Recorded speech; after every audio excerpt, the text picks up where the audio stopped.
guys, welcome back.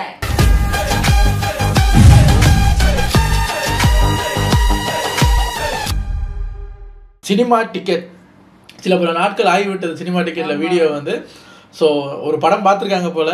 பார்த்துட்டு இந்த படம் அப்போயே வந்துருச்சு, ஒரிஜினல் பிரிண்ட் எல்லாம் அப்போயே வந்துருச்சு. பட் இவ்வளோ நாள் அவங்க எடுத்திருக்காங்க அப்படின்னா தரமான ஒரு ரோஸ்ட் பண்ணியிருக்காங்கன்னு அர்த்தம். நாங்கள் இந்த படத்தை பார்த்தோம், பாதி வரைக்கும் தான் பார்த்தோம், மீதி பார்க்க முடியல. எது கண்ணப்பா கொஞ்சம் தூரம் பார்த்துட்டு அப்படியே ஆஃப் பண்ணி வச்சுட்டோம்ல, முடியல. அதுக்கு மேல அது வேற 3 hours ஆகுது. என்ன சார் அப்படிங்கிற மாதிரி இருந்தது. ஸோ அதுக்கப்புறம் நானும் மிஸ்டியும் அந்த படத்தோட ரோஸ்ட் ஒரு 2 வீடியோக்கு ரியாக்ட் பண்ணியிருக்கோம். இப்போ சினிமா டிக்கெட்னு வந்ததுனால இவங்களோட ரோஸ்ட் வித்தியாசமாக இருக்கும். 3 பேரும் வந்து உக்காந்துட்டோம். சாமி படம் பரிதாபங்கள், கண்ணப்பா ரோஸ்ட், காஜி முத்திய பக்தி படம் அப்படின்னு போட்டிருக்காரு.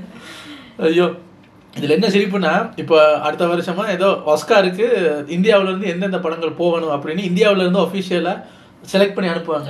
அப்போ அந்த இந்தியாவுக்குள்ள செலக்ட் பண்ணும்போது செலெக்ஷன் ப்ராசஸ் நடக்கும். அதில் ஒவ்வொரு ஆட்களும் அவங்கவுங்க படத்தை காசு கட்டி என் படத்தையும் ஆஸ்காருக்கு அனுப்புங்கன்னு அந்த இந்தியன் கவர்மெண்ட்டுக்கு கொடுத்தா அதுலேருந்து பெஸ்ட் படத்தை இந்தியாவுக்கு ரெப்ரசென்ட் பண்ணி ஒரு படத்தை எடுத்து ஆஸ்காருக்கு அனுப்புவாங்க. இதுதான் ப்ராசஸ். இந்த இந்தியன் கவர்மெண்ட் கிட்ட எங்க படத்தையும் கொடுங்கன்னு அனுப்புவாங்கல்ல. அதுல போனது கண்ணப்பா. அதான் 4 ரவுடி என்ன ஏத்துங்கன்னு காசை கட்டி போயிருக்காரு. கண்ணப்பா, புஷ்பா 2, அப்புறம் தனுஷோட குபேரா அப்படின்னு ஒரு 4-5 படங்கள் போய் அதுல ஏதோ ஒரு ஹிந்தி படம் தான், ஒரு படம் தான் செலக்ட் பண்ணுவாங்க. இந்தியாவை ரெப்ரசென்ட் பண்ணி ஒரு படத்தை தான் இவங்க செலக்ட் பண்ணி ஆஸ்காருக்கு அனுப்புவாங்க. ஆனா இவங்க கிட்ட நாங்களும் வர்றோம்னு யாரு வேணாலும் போகலாம். அதுல இவரெல்லாம் ஓடி இருக்காரு. என்ன தைரியத்துல நீங்க போனீங்க? குபேரா கூட பரவாயில்ல, நல்லா இருக்குன்றதான். இங்க உள்ளூருக்குள்ள வாங்கின மானம் பத்தாதுன்னு ஆஸ்கார்ல போய் வானத்தை வாங்குறதுக்கா? என்ன சார் நீங்க இது எந்த கேட்டகரியில அனுப்புவீங்க? சாமி பட கேட்டகரியிலயா கில்மா பட கேட்டகரியில அனுப்புவீங்களா? ஒருத்தன் அடிக்க சொன்னா இப்படி வச்சு விட்டு அது ஆஸ்காருக்கு அனுப்புறதுக்கு அவங்க சார் நீங்க ஒரிஜினல் பிரிண்ட்டுக்கு போல ப்ளூப்பர் பிரிண்ட் அனுப்புவீங்க, ஒரிஜினல் பிரிண்ட்டை கொடுங்கன்னு கேட்டு அசிங்கப்படுத்திருப்பாங்க. ஆனா இப்ப என்ன படம் போயிருக்கு? ஒரு ஹிந்தி படம், பேர் மறந்துட்டேன், ஒரு ஹிந்தி படம் தான் செலக்ட் ஆகி போயிருக்கு. ஸோ சூர்யா சொல்ற மாதிரி தான் சொல்லணும். ஆஸ்காருக்கே அனுப்பும் இவங்க மன தைரியத்தை பாராட்டி கம்பெனி கொடுக்கக்கூடிய அதிசய பொருள் சோப்பு டப்பா.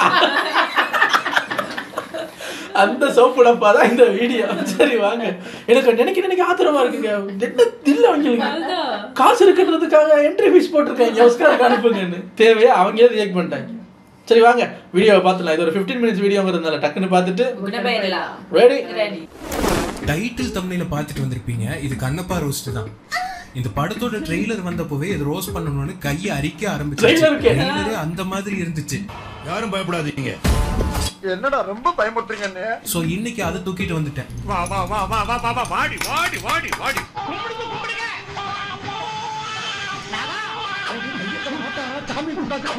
படம் டைட்டில் கார்டு எல்லாம் போட்டு ஃபர்ஸ்ட் ஃப்ரேம் ஓபன் பண்ண உடனே குபீர்னு ஆயிடுச்சு. நம்ம பக்ஷிராஜன் அக்ஷயகுமார் சிவன் கெட்டப்ல இருக்காரு.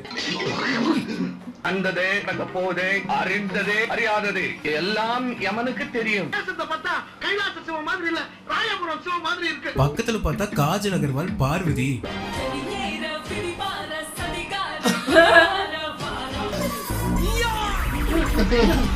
இதுலயே தெரிஞ்சிருச்சு படம் எப்படி இருக்க போகுதுன்னு. இப்போ இவங்க 2 பேரும் சோலி போட்டு விளையாண்டு அதுல பார்வதி வின் பண்றாங்க. அதுக்கு பிரைஸா சிவன் ஒரு வரம் கொடுக்கறாரு. காளகஸ்தியில உனக்கு ஒரு கோயில் வருது, ஆனா அதுக்கு காரணமா ஒரு மனுஷன் தான் இருப்பான், அவன் தான் இந்த உலகத்தையே காக்க போறான்னு பில்டப் எல்லாம் பண்ணி அவன் யாருன்னு காஜல் கேட்க, அந்த புண்ணிய பிறவி யார் சுவாமி?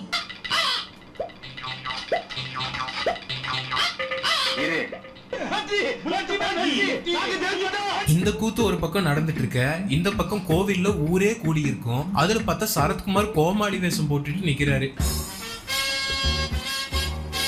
நல்லா இருக்கு. அப்ப என்னமோ நீங்க நடக்க போகுது, ஆனா என்ன நடக்கும்னு தான் தெரியல. ஹீரோவோட அப்பாவாமா. ஓ அப்படியா? அக்ஷய்குமார், சரத்குமார், காஜல், ஐஸ்வர்யான்னு காஸ்டிங்கே வேற லெவல்ல பிரிச்சு வீசி இருக்காங்க. இன்னைக்கு அருமையான ஃப்ரூட் ஜெல்லி கேக்கு. வேற லெவல்.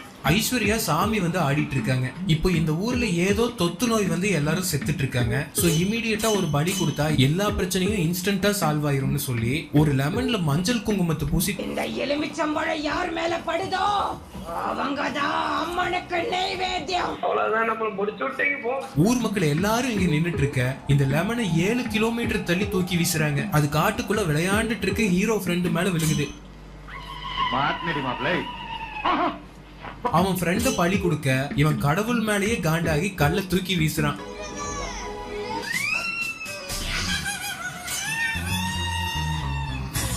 அடே பேயில போமா. ஏய் இல்ல நீ ஒரு ஆர்டிஸ்ட்னு நீ காமிச்சிட்டா அது இப்படியால வரையணும். இப்போ ஹீரோ வளர்ந்துட்டாரு. இப்போ தனியா அதுக்கு மறுபடியும் ஒரு இன்ட்ரோ வச்சே ஆகணுமே. அதுக்குன்னே ஊருக்குள்ள ஒரு கழுகு வருது. வந்து ஒரு குழந்தைய தூக்கிட்டு போகுது. நம்ம சுப்ரீம் ஸ்டார்ல இருந்து ஹீரோ ஃப்ரெண்ட் வரைக்கும் ட்ரை பண்ணுவானுங்க. யாராலையும் முடியாது. ஊருக்கே குழந்தைய கழுகு தூக்குதுன்னு தெரியும். அப்பெல்லாம் இவர் வரமாட்டாரு. சரத்குமார் கூப்பிடுற தூரத்துல தான் இருப்பாரு போல. கூப்பிட்ட உடனே என்ன பிரச்சனைன்னு கூட கேட்காம எடுப்பாரு பாருங்க ஒரு ஓட்டம்.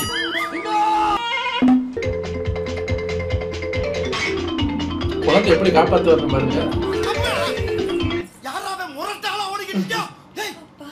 தேவையே இல்லாம ஒரு குதிரை மேல ஏறி இமீடியட்டா குதிரையில இருந்து இறங்கி வில்லு விடுவாரு.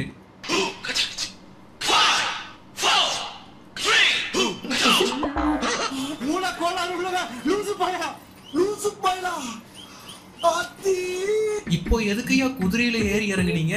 அம்பு கழுகு மேல பட்டு குழந்தை கீழே விழும். கழுகு கிலோமீட்டர் தூரத்துல பறந்துட்டு இருக்கும். இவர் 4 அடி முன்னாடி ஜம்ப் பண்ணி குழந்தைய அசால்ட்டா கேட்ச் பண்றாரு. மூளை இருக்கா? மூளை இல்ல.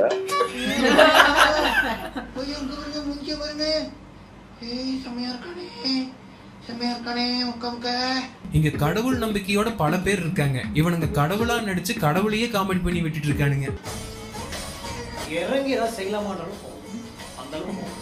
நெக்ஸ்ட் சின்ன பசங்க வந்து சரத்குமார் கிட்ட ஹீரோவை பத்தி கதை சொல்லுங்கன்னு கேக்குறாங்க.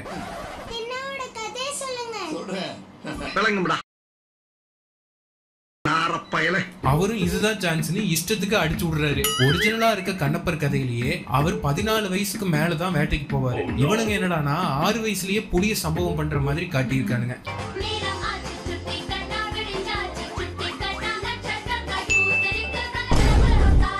அவரு புலி பிடிக்காம வேற எவையா பிடிக்க முடியும்? புலி அவருக்கு புள்ள, வேங்க அவருக்கு வேலைக்காரன், சிறுத்தை அவருக்கு சித்த போட்ட. கண்ணப்ப நாயனார் கதையை சொல்லுங்கடானா அதை விட்டுட்டு இவனுங்க இதுல நடிக்கிற ஹீரோக்கு பில்டப் பண்ணிட்டு இருக்காங்க. நீ என்ன அவ்வளோ பெரிய அப்பாட்டாக்கிறா?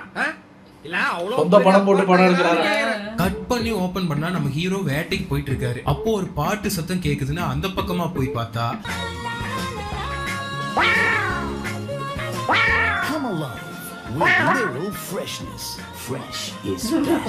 நியாயமா பார்த்தா பொண்ணு குளிக்குதுன்னு தெரிஞ்ச உடனே பார்க்காம கிளம்பி போயிருக்கணும். சரி பார்த்ததுதான் பார்த்தேன்னு பார்த்துட்டாவது போயிருக்கணும். அதை விட்டுட்டு இந்த ஹீரோ என்ன பண்றான்னு பாருங்க.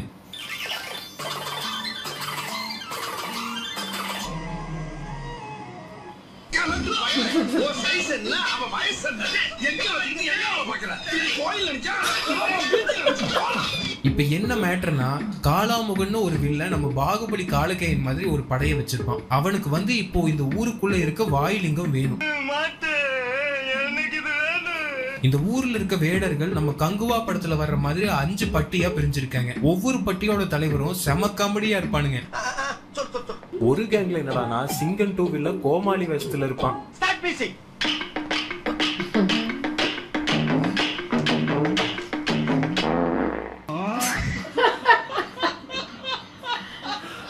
இன்னொருத்தன் யாருன்னு பார்த்தா வில்லு படத்துல வர வில்லன். யார் சார் வரே? இவர தெரியல. டேய் இவர தெரியல. அது ஏன் சார் எல்லாரும் உட்காரும் போது அந்த சவுண்ட் போட்டுருக்கீங்க? அப்பதான் வசதியா இருக்கு. மொத்த பட்டிக்குமா வயிறு சரியில்லை? தெரியலையே. இவர்தான் பிரிட்டிஷ் இளவரசர் சார்லஸ். போக்கிரியில ஆனந்தராஜ் அடியால வர்றவன் தான் ஒரு தலைவன். பெரிய மனுஷன் பாக்குறேன் எல்லாம் பச்சை பச்சை கேப்ப. இன்னொரு கேங்ல தலைவி நம்ம ரோஜா மதுபாலா.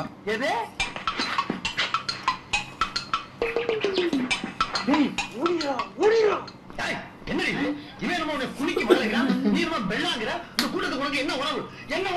இந்த படத்தை பார்க்க ஒண்ணுதான் தோணுது. இந்தியாலேயே 145 கோடி பேர் இருக்காங்க.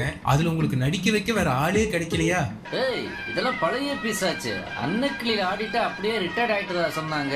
இங்க ஆந்திராவில் வந்து ட்ரெயின் விட்டுட்டு இருக்காங்க. நெக்ஸ்ட் நம்ம ஹீரோ வழக்கம் போல சாமி கும்பிட்டுட்டு இருக்க பொண்ணு ஸ்டாக்கிங் பண்ணி விருப்பமே இல்லாதவட வலுக்கட்டாயமா நூதனமான முறையில அபியூஸ் பண்ணி மனசை கலைக்க பாக்குறான். ஐயோ இந்த அக்கிரமத்தை எங்க போய் சொல்லுவேன்? என்ன சொன்னாலும் அடங்க மாட்டேங்கிறாரு. சார் வடகரி போலாது. இது एक्चुअली கத்தி சண்டை. அண்ணே சொல்லுங்கண்ணே.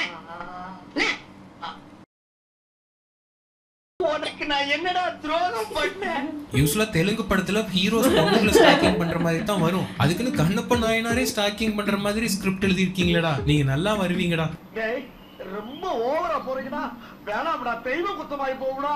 நெக்ஸ்ட் என்ன ஆகும்னா அதே தெலுங்கு படத்துல வர மாதிரி ஸ்டார்ட் பண்ண உடனே எந்த காரணமும் இல்லாம ஹீரோயினுக்கு ஹீரோவை பிடிக்குது. தின்ன ரொம்ப நல்லவன், ஆசைப்பட்டா தப்பில்லையே.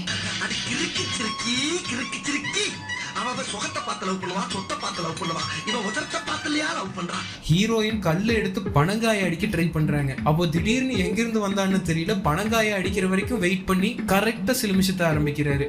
பனங்காய யாராவது கல்லால் அடிப்பாங்களா? அப்ப எப்படி அடிக்கலாம்னு நீயே சொல்லல. இப்ப பாருங்க நீங்க.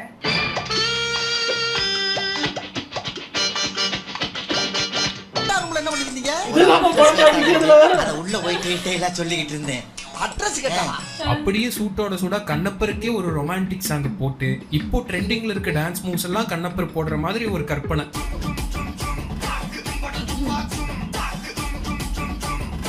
கண்ணப்பர் ஆடக்கூடாதா? அவரு மனுஷன் தானுங்களே. அடுத்த சீன்லயே நம்ம ஹீரோ அடுத்த கட்டத்துக்கு போய் ஒரு செடியூஸ போட்டு காரியத்தை நடத்தலான்னு பாக்குறாரு.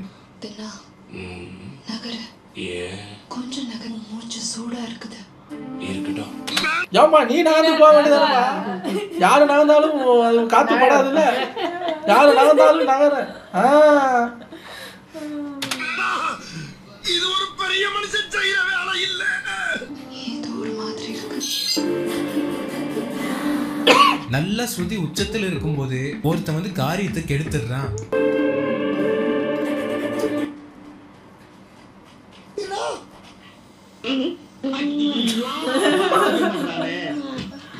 என்னன்னு போய் பார்த்தா அவன் ஃப்ரெண்டு நரபலி கொடுத்துட்டு இருக்காங்க. நம்ம ஆளு போய் தடுக்கிறாரு. நரபலி வேணுமா வேண்டாமான்னு ஒரு பட்டிமன்றமே போயிட்டு இருக்கும். காலங்காலமா இருக்கிற சம்பிரதாயம் அது. அதை நிறுத்தின அம்மனை அவமானப்படுத்துற மாதிரி.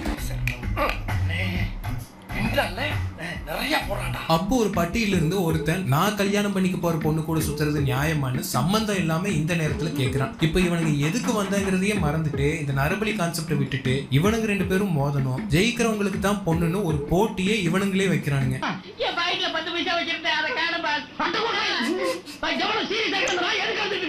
அப்புறம் போட்டியில ஹீரோ அவனை போட்டு அடிச்சதுக்கு அப்புறம் சரத்குமார் வந்து அதை தடுத்து சம்பந்தம் இல்லாம பேசுறாரு. அடி முதல் ஐயர் அடிச்சு கொள்ளு. சரியான லூஸ் கலவனா இருக்கானே. இதுல எனக்கு ரெண்டு டவுட். எந்த அளவுக்கு அந்த சீனை கன்சீவ் பண்ணி வச்சிருக்காங்கன்னு பாருங்களேன். இத போட்டிய இப்படி ஒரு போட்டி இருக்கு வாங்கன்னு கூப்பிடுறதே அவர்தான். இவர் ஹீரோ ஜெயிக்கிற டைமா பார்த்து ஹீரோவை தள்ளி விட்டுட்டு இவர் வந்து நின்னோடனே அடி எனக்கு விழுந்துச்சு. இவரும் போட்டிக்கு வந்துட்டாரு. ஹீரோயினை எனக்கு கட்டி கொடுங்க பார்த்தா அது இல்லை.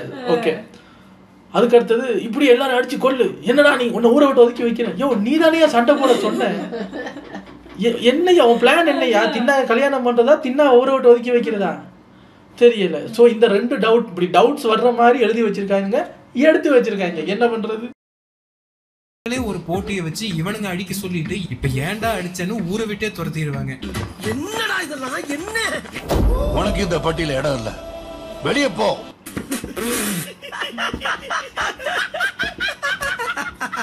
அப்படியே கட் பண்ணி பரலோகத்துக்கு வந்தா சிவபெருமானா இருக்க அக்ஷய்குமார் கண்ணப்பரோட பிளாஷ்பேக்க சொல்றாரு. அதாவது அந்த கண்ணப்பர் தான் போன ஜென்மத்துல அர்ஜுனர். அப்போ சிவபெருமான் வேடர் குலத்துல வந்து அர்ஜுனர் கூட ஃபைட் பண்ணி அவரை தோக்கடிக்கிறாரு. இது இதிகாசத்துல இருக்கக்கூடிய ஒரு கதை தான். ஆனா இவனுக்கு சிவபெருமானுக்கு மோகன்லால போட்டு விட்டு மொக்கைய ஸ்டன் கோரியோகிராஃப் பண்ணி நம்ம லாலேட்டனையே அசிங்கப்படுத்திட்டானுங்க. அந்த அசிங்கத்தை நீங்களே போய் பாருங்க.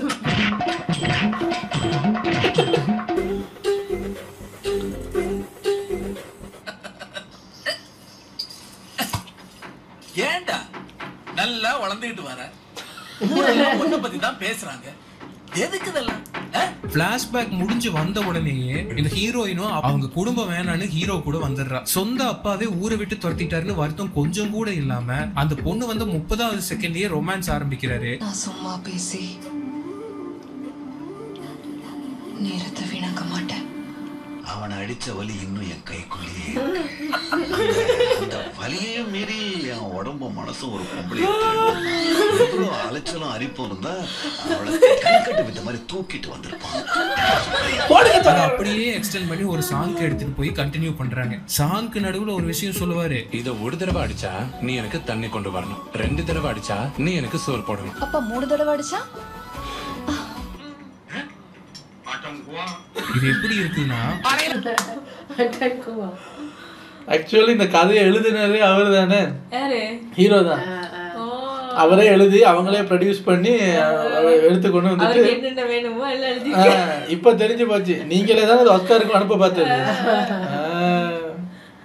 எழுந்திரிச்சா புருஷனுக்கு சுடுதண்ணி வச்சு கொடுக்கணும், மதியானம் சூப்பு வச்சு கொடுக்கணும், ராத்திரிக்கு சோகத்தை கொடுக்கணும். அதை விட்டுட்டு நாங்க சரிபாதி அதை செஞ்சிருவோம் இதை செஞ்சிருவோம்னு பேசுறேன். இதுக்கு மேல இந்த ஆள் ஒரு வார்த்தை பேசினாதான் நான் இவனை உதைக்கிறது இங்க பார்க்க வேண்டியிருக்கும். அடுத்து எல்லா பட்டியும் சேர்ந்து ரவுண்ட் டேபிள் கான்ஃபரன்ஸ் போட்டுட்டு இருக்கும்போது எங்க போனாங்கன்னு தெரியாத வில்லன் குரூப் இப்ப திடீர்னு சுட்டு போடுறாங்க. அவனுங்க 1000 கணக்குல இருப்பாங்க, இவனுங்க ஒரு 20-30 பேர் தான் இருப்பாங்க. அத்தனை 1000 பேர் சேர்ந்து பல மணி நேரமா ட்ரை பண்ணி இந்த கேங்ல ஒரே ஒருத்தனை கொல்றாங்க. அது யாருன்னு பார்த்தா நம்ம சரத்குமார்.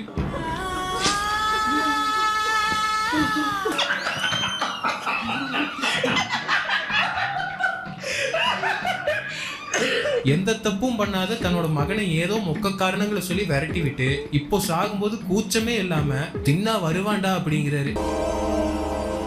தின்னா கண்டிப்பா வருவான். பள்ளத்தாக்குல இருந்து விழுந்த சரத்குமார் பாடியை எப்படி கண்டுபிடிக்கிறாங்கன்னு தெரியல. பாடியை ஃப்ரெஷ்ஷா கொண்டு வந்து வச்சிருக்கானுங்க.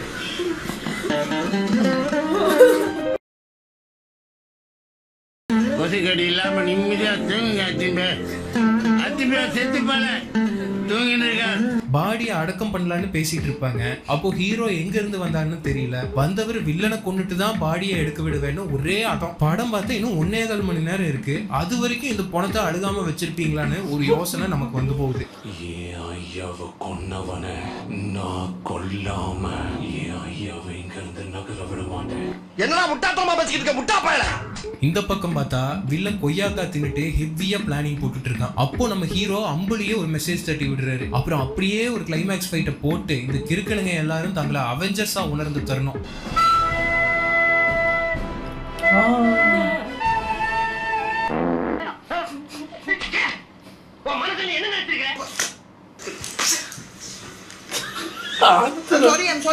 ஹீரோ வில்லனை ஈஸியா கொண்டுடுவாரு. ஆனா இதுல என்ன ஒரு டவுட்னா அவனுங்க ஒரு 10,000 பேர் இருக்க மாதிரி காட்டுவானுங்க. இவனுங்க ஒரு 10 பேர் தான் இருப்பானுங்க. கடைசியில பார்த்தா அந்த கேங்ல மிச்சம் இருக்க 5,000 பேர் தான் ஓடிட்டு இருப்பானுங்க. ஏன்னா கதைனாலும் ஒரு நியாயம் வேணாமா? தம்பிகளா ரொம்ப முட்டாள்தனமானது, ரொம்ப முட்டாள்தனமானது, ரொம்ப வேதனையா இருக்குது. இதுக்கு அந்த காசுக்கு எங்கே ஒரு 4 பேருக்கு தண்ணி வாங்கி கொடுத்தா சந்தோஷப்பட்டுக்கலாம். 2 பேருக்கு மோர் வாங்கி கொடுத்துருக்கலாம். அதை 4 பேருக்கு சாப்பாடு போட்டுக்கலாம்டா தம்பிகளா. இது என்ன செயல்? இது வில்லனை கொண்டாச்சு. கிளைமேக்ஸ் முடிஞ்சு ஒரு படமே முடிஞ்ச ஃபீல் நமக்கு வந்துடும். இதுக்கப்புறம் படத்துல வர்றதுதான் ஒரிஜினல் கண்ணப்ப நாயனாரோட கதை. இவ்வளவு நேரம் நம்ம பார்த்தது இவனுங்களோட ஓன் ஸ்கிரிப்ட். என்னமே எழுதிருக்கான் பாருங்க. இப்பதான் படமே ஆரம்பிச்சு முடியும் போது இந்த படத்தை உனக்கு எங்களே கிடைக்கும். உனக்கு ஸ்கிரிப்ட் எல்லாம் அவாய்ட் பண்ணிட்டு புராண கதைகளை இதிகாசங்களை இருக்கிற மாதிரியே எடுத்தா நல்லா இருக்கும். புரிஞ்சதா? இந்த படம் நீங்க பார்க்கணும்னா கடைசி 1 மணி நேரம் மட்டும் பாருங்க, நல்லா இருக்கும். ஃபர்ஸ்ட் ஹாஃப் பாத்தீங்கன்னா நாங்க முதல் 1 மணி நேரத்தை பார்த்துட்டோங்க. அப்ப இவங்க கடைசி 1 மணி நேரத்தை கட் பண்ணி தான் ஆஸ்காருக்கு அனுப்பியிருப்பாங்க. அதையே ரிஜெக்ட் பண்ணிருக்காங்கன்னா என்னவா இருக்கு? சீரியஸா கடைசி 1 மணி நேரம் நல்லாவா இருக்கு? நம்பி பார்க்கலாமா? என்ன இருக்கா? இருக்கு. நம்ம ஒரு 1.5 மணி நேரம் பார்த்துருப்போம். ஆமா. என்னாச்சு? அப்புறம் தங்குவாவை 2 தடவை பார்த்த மாதிரி இருக்கும். நல்ல வேலை. நானும் கொஞ்ச நேரத்தில் ரெடி ஆகிட்டேன். சரி கடைசி வண்ண வர இன்னைக்கு போய் பார்ப்போம்னு. 2 தரம் கங்குவா பார்க்கணுமா? ஆஹா 2 தரம் கங்குவாவும் பார்க்க முடியாது, 1 தரம் கண்ணப்பாவும் பார்க்க முடியாது. பார்த்தீங்களா 2 படத்துக்கு இருக்கிற ஒற்றுமை. 2மே கேயில் ஆரம்பிக்கிற படம். இதெல்லாம் நாகப்பட்டினத்தில் சொல்லிங்கன்னா நகைச்சுவையாக இருந்திருக்கு. சரி விடுங்க, நாகப்பட்டினத்தில் இருக்கிறாங்க ஆக்களாவது சிரிக்கட்டும். அதுதான். எனிவேஸ் வீடியோ நல்லா இருந்தது. ஆனால் இவங்களோட ஷார்ட் ரோஸ்ட் ஷார்ட்டாக இருக்கு. அவங்களுக்கு என்ன பண்ணுறது பாவம், படம் பார்த்து நெஞ்சு வலி, தோல் வலி, மண்டை வலி மொத்தம் எல்லாத்தோடையும் சேர்த்து இந்த ரோஸ்ட்டையும் பண்ணணும்னா கஷ்டம்தான். 15 நிமிஷம் பண்ணதே பெரிய விஷயம். நன்றி. உங்களை அடுத்த வீட்டில் வந்து சந்திக்கிறேன். Take care. பாய்.